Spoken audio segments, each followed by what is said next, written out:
Picture this. You've got an empire that is completely devastated, literally teetering right on the edge of total annihilation. The streets are totally lawless. The government? It's just gone, collapsed. And foreign armies are basically just marching through the countryside, taking whatever they want. Welcome to This Explainer. Today, we're diving into one of the absolute wildest historical turnarounds you'll ever hear about. We are jumping into Episode 2, The Boy King and the Rebirth.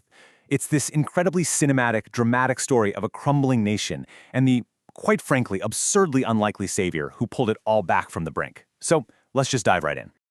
Now, to really grasp the sheer magnitude of this story, we have to look at the terrifying reality of the realm at this exact moment in time. The source material paints a seriously grim picture. We're talking about a kingdom in deep poverty, an empty treasury, and get this, roaming death squads. Think looted churches, treasuries stripped of every single coin, and absolutely zero law and order. It was a landscape defined by total fear and just sheer chaos. So that brings us to Chapter 1, A Nation in Ruins, Total Devastation. This perfectly sets the stage for what is honestly the ultimate underdog story. The threats tearing this empire apart were just coming from all sides. You've got rival political factions, these roaming Cossack gangs, and foreign occupying forces just ripping the place apart piece by piece. The source text makes it super clear just how brutal this was. Because there was no centralized military left to stop them, these rogue armies were just moving from town to town, taking whatever they wanted and leaving absolute destruction behind them. But right in the middle of this impossible, bloody mess, a general assembly was called. The nation was desperate for a leader. Which leads us to Chapter 2, The Reluctant Teen King, a Desperate Choice. And who did they choose? A teenager. Seriously. This is Mikhail, a mere 16-year-old boy.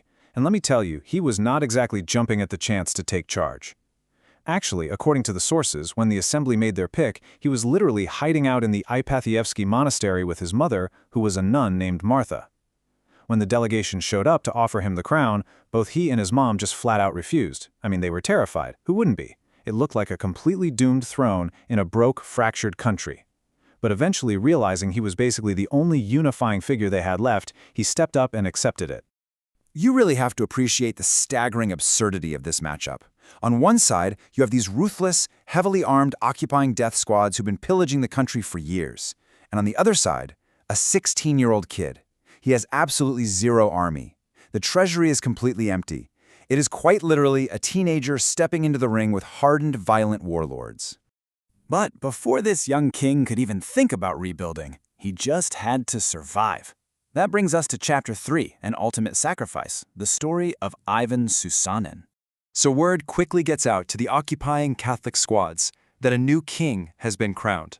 Naturally, they immediately dispatch an assassination squad to the Kostroma region to find him and take him out before he can even consolidate power. Which poses a pretty huge, terrifying question for us.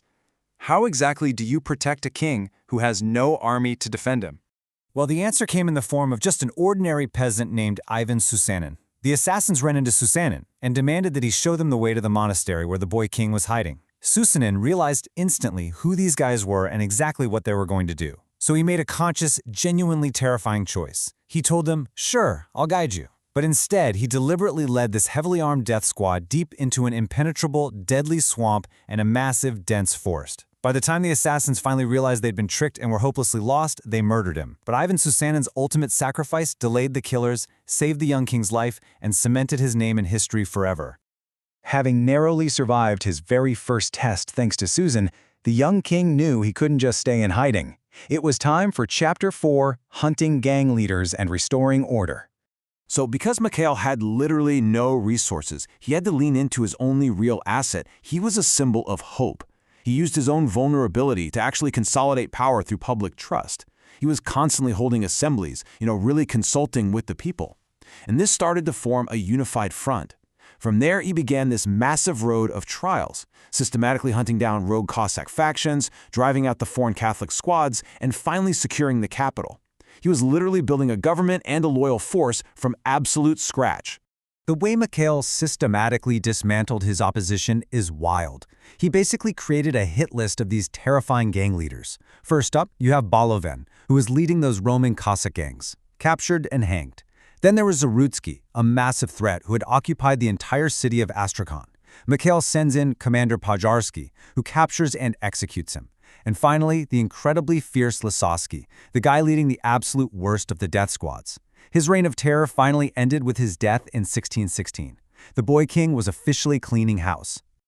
With the major internal threats finally neutralized, we transition to Chapter 5, Rebuilding an Empire, from Ruins to Glory.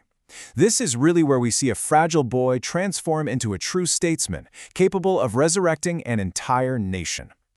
To put that into perspective, the rapid evolution of the state here was nothing short of miraculous. Think about this timeline.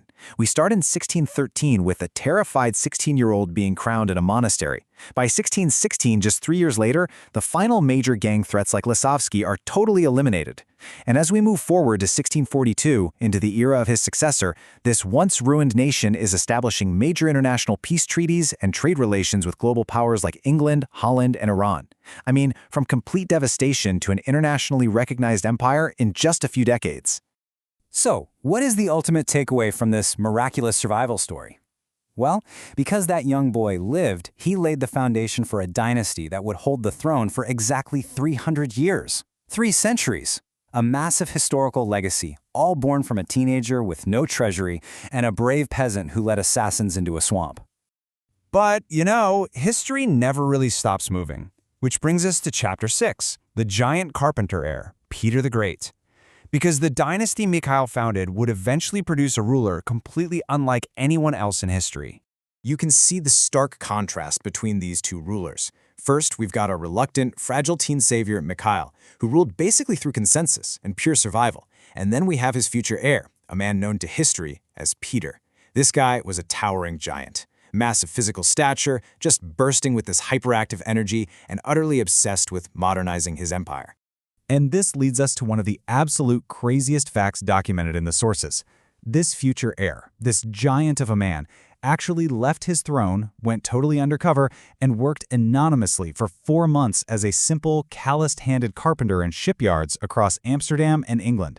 He completely hid his true identity, he was living in cramped quarters, sweating right alongside common laborers, all just so he could master the art of shipbuilding with his own 2 hands. Which leaves us with this final, massive question. Why? Seriously, why would the undisputed ruler of the world's largest empire disguise himself as a lowly peasant shipwright?